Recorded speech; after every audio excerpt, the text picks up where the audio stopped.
It's BETT 2025 and GPT Portal is back at it again. We're coming in with interviews and scoops and info on AI in education. Let's go.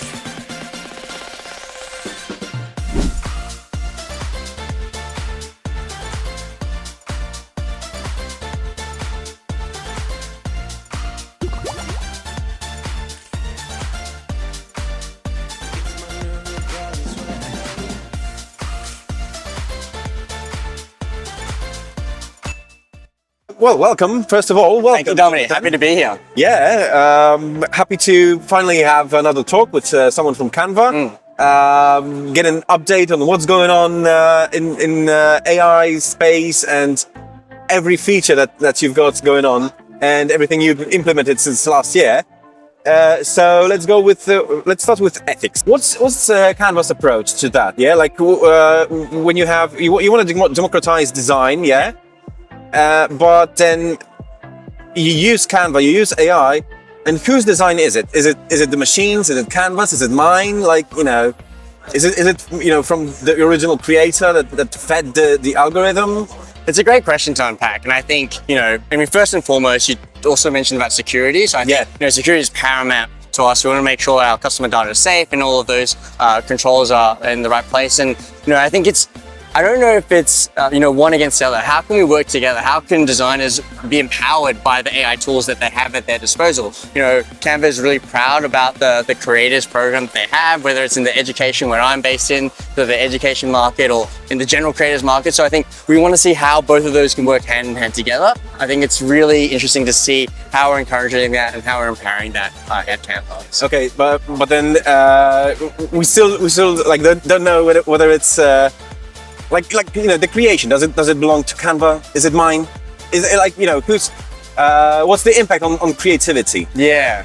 Like, am I still being in charge of the idea, or am I just reusing basically something that a machine spat out? I'll speak to my level of expertise in terms of, so I work with the education users, and so I think one thing that's really interesting and that a lot of users ask is how are platforms like AI tools, or how is Canva approaching creativity in our students? And I think the creativity we're seeing is that how are they refining their prompting skills? How are they looking at those kinds of skills that they'll need beyond the classroom to actually apply their creativity to a whole range of situations? So I think that's my focus, at least within the company, on how we're really encouraging creativity in the classroom and beyond. Right.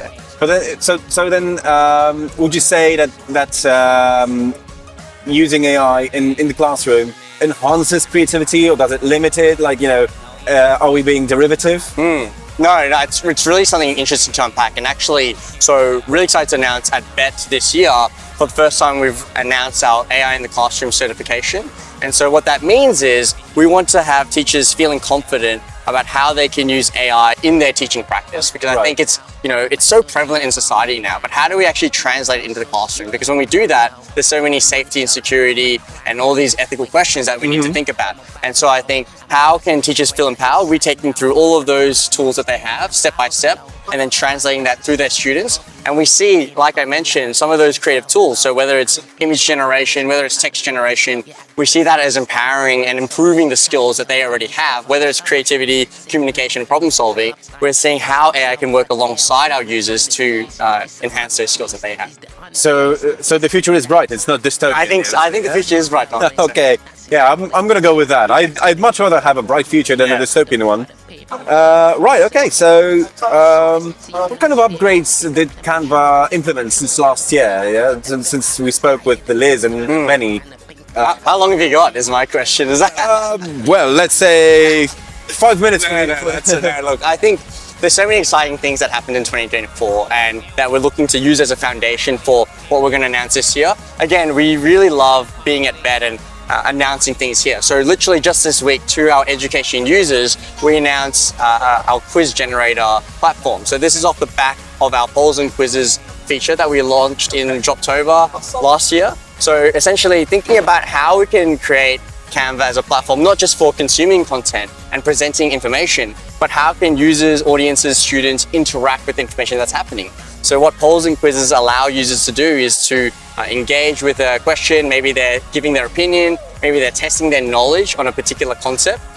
But this week, what we've launched is a feature where teachers can take some content that they've created, and with a single click, they can actually create a quiz off the back of that, which allows them to save so much time in the classroom, which are really passionate and really getting some great feedback about from our users. So I assume there's a prompt behind all that, right? That's right, yeah. So is there a possibility to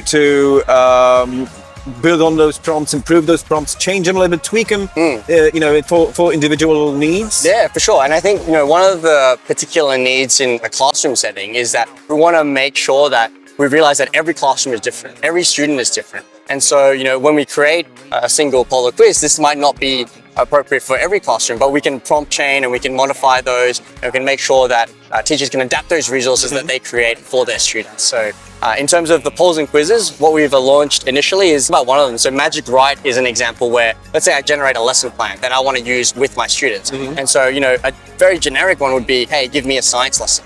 But we know we want to have specific prompts to actually create something of value. So if I say, give me a science lesson for my grade 5 students, or give me a science lesson for my grade 5 students about magnetism, when we get the result, we can also build upon that. So if I look at something and I'm thinking, oh, that's not quite right, could we make it a bit shorter? Or could we make these questions a bit harder for my students?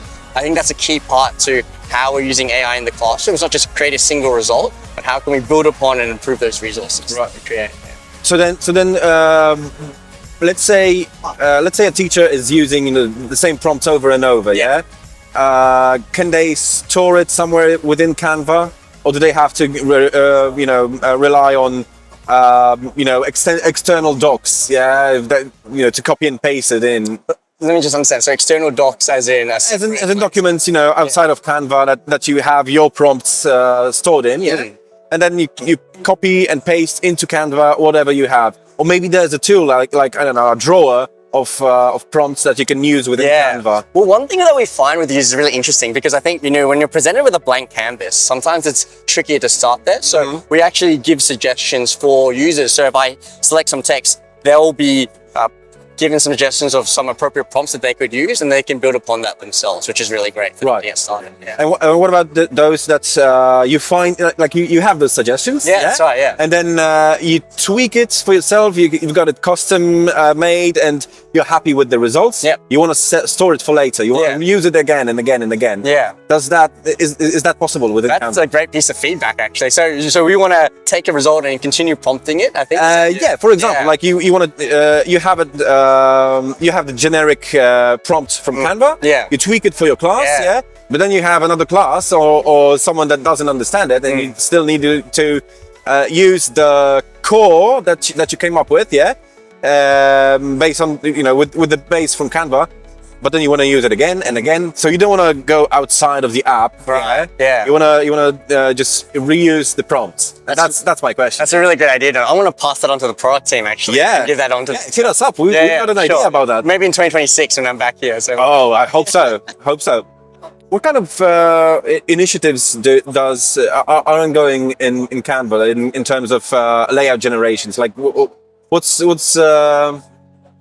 how does Canva approach that? Because you've got your DALL-Es and image generators, and so how are layouts done with Canva? I love that. And I think when we're talking about image generation, how does that sort of play into the design? So we don't just want to generate an image and then that's a standalone asset that you created. We want to see that as a part of our design. And so once we've generated an image, we can also incorporate that into any design that you've made. And then you speak about layout. So I think layouts is such a tricky thing to unpack. Like, what is a good layout? Like, even for me, when I'm looking at something, it's almost subjective as to what that should be presented, how that should be presented. And so a lot of our layout AI image generation is giving users a lot of options. I think that's what I love to see. When I have our layouts feature in Canva, you can give suggestions based on the text, the images, the assets that are inside of the design, and it gives users a plethora of options for them to choose from so that they can go ahead and create that for themselves. So, absolutely marvelous.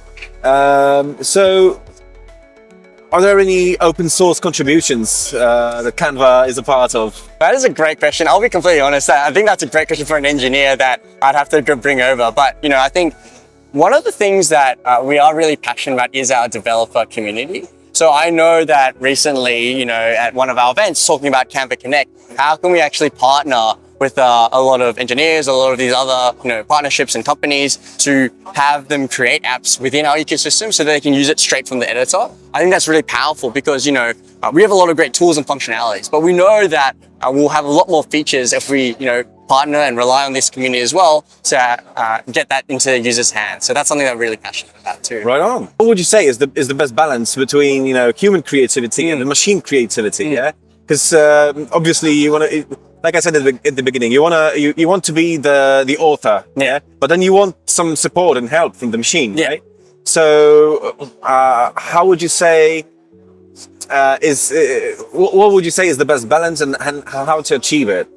So I used to teach high school mathematics, and we're not the most well known for advancing in technology. We still use pen and paper, we're still using textbooks. And I think there's a healthy balance between relying on what's been a tried and tested tool, but also how do we actually partner with technology? How can we use that to improve learning outcomes in the classroom, improve engagement, improve the student experience? And so, for example, tools like Magic Write, tools like those quiz generators, we see them as a AI-powered teaching assistant. It's not, technology against a teacher. It's how can these two work in partnership? How can these two work together with the common goal of actually improving student experiences in the classroom? Right. And what would you say are the challenges of using, generative AI for design? I think, like with any piece of technology, there's always that idea of change management. You're so used to doing something the way that you've always done it, and that's what we're comfortable with. So I completely understand that. But I think it's about perspective as well. So I think we want to rely on where we want to do things the traditional way. That might have a time and place, but how can we actually identify new areas of opportunities where these AI tools are going to change how we create, change how we design? I think it's really keeping an open mind and actually looking at those opportunities and seeing where they can actually benefit users. With all the acquisitions and developments and features from last year, what can we look forward to? I want to let you know a little secret, Dominic. So I think one thing to really look forward to is Canva Create happening this year in April. So that's going to be our premier event for what new features that we have dropping. There's some amazing things in the pipeline. So if you thought 2024 was big, look to 2025, I think. Perfect. All right. Cheers. Thanks so much. Thank you very much. Thanks.